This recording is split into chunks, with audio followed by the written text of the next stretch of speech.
Halo, nama saya Romi Dimas Satrio. Saya dari kelompok golongan halogen. Berikut adalah nama anggota kelompok saya.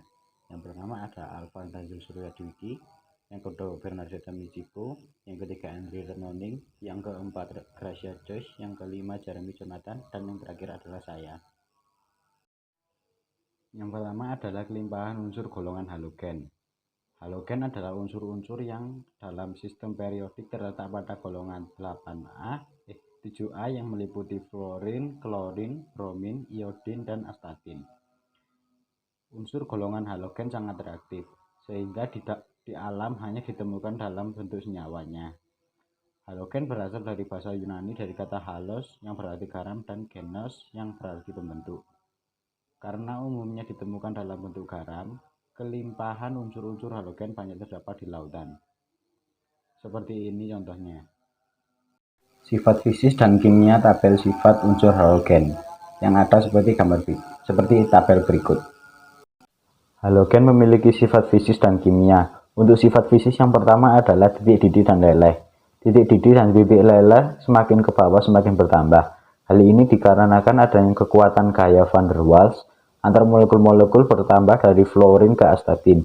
Sebaliknya, molekul-molekul halogen semakin sulit dilepas. Yang kedua adalah kerapatan. Kerapatan dari fluorin ke astatin semakin bertambah.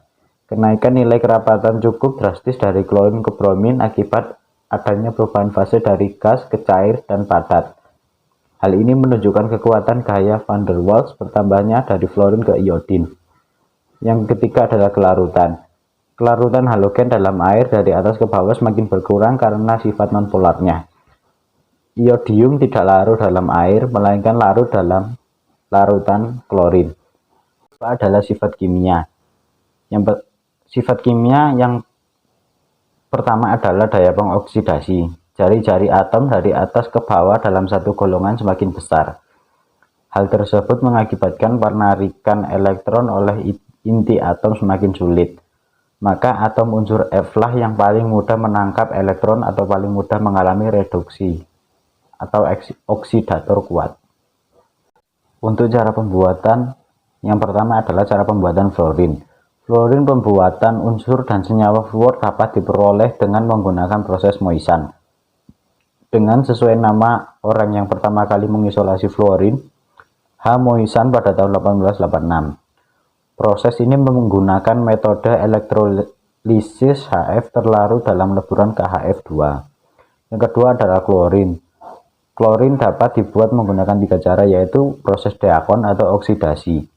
HCl dicampur dengan udara, kemudian dialirkan melalui CuCl2 yang bertindak sebagai katalis dan reaksi terjadi pada suhu kurang lebih 430 derajat Celcius dan tekanan 20 atm. Cara kedua elektrolisis larutan NaCl menggunakan diafragma. Cara ketiga adalah elektrolisis lelehan NaCl. Untuk yang ketiga adalah cara pembuatan bromin. Pada skala industri, bromin dihasilkan dengan mengekstraksi air laut. Hal ini karena kandungan air laut tinggi, kira-kira 70 ppm. Mula-mula pH air laut dibuat menjadi 3,5 dan kemudian direaksikan dengan Cl2 untuk mengoksidasi Br menjadi Br2. Yang keempat adalah iodin. Dalam skala industri, iodin diperoleh dengan mereaksikan NaIO3 dengan natrium bisulfit atau NaHSO3. Endapan I2 yang didapat disaring dan dimurnikan. Kegunaan fluorin dan senyawa fluorin. Untuk kegunaan fluorin ada di nomor 1 sampai 3. Untuk kegunaan yang pertama adalah membuat senyawa klorofluorokarbon atau CFC yang dikenal dengan nama freon. Yang kedua adalah membuat teflon. Yang ketiga memisahkan isotop U235 baru dari U238 melalui difusi gas. Untuk senyawa fluorin adalah CFC atau freon digunakan sebagai cairan pendingin pada mesin pendingin seperti AC dan kulkas. Freon juga digunakan sebagai propelena aerosol pada bahan-bahan semprot.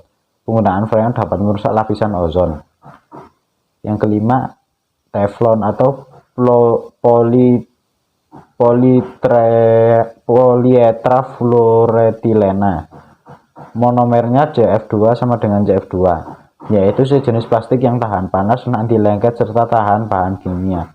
Digunakan untuk melapisi panci atau alat rumah tangga yang tahan panas dan anti lengket. Yang keenam adalah asam fluorid atau HF. Dapat melarutkan kaca, karena itu dapat digunakan untuk membuat tulisan, lukisan, atau sketsa di atas kaca. Kegunaan klorin dan kegunaan senyawa klorin. Yang pertama adalah untuk klorinasi hidrokarbon sebagai bahan baku industri serta karir sintetis. Yang kedua untuk pembuatan tetraklorometana atau CCl4. Yang ketiga senyawa natrium hipoklorit atau NaClO dapat digunakan sebagai zat pemutih pada pakaian. Yang keempat adalah natrium klorida atau NaCl digunakan sebagai garam dapur. Pembuatan klorin dan NaOH mengawetkan berbagai jenis makanan dan mencairkan salju di jalan raya yang daerah beriklim dingin. Kegunaan senyawa bromin dan kegunaan bromin. Yang pertama adalah untuk pembuatan AgBr atau silver bromide. Yang kedua untuk pembuatan senyawa organik misalnya warna, obat-obatan, dan pestisida. Yang ketiga AgBr merupakan bahan yang sensitif terhadap cahaya dan digunakan dalam film fotografi. Yang keempat natrium bromide sebagai obat penenang saraf. Kegunaan iodin dan kegunaan senyawa iodin. Yang pertama, iodin banyak digunakan untuk obat luka. Larutan iodin dalam alkohol dikenal dengan iodium tinctur. Yang kedua, sebagai bahan untuk membuat perak iodida atau AgL.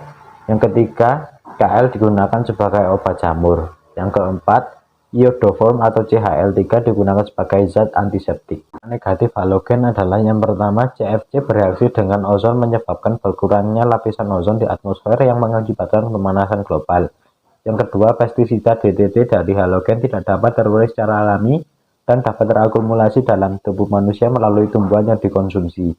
Yang ketiga adalah CCl4 mengakibatkan kerusakan fungsi hati dan saraf. Mungkin itu saja yang bisa saya sampaikan, kurang lebihnya mohon dimaafkan. Terima kasih.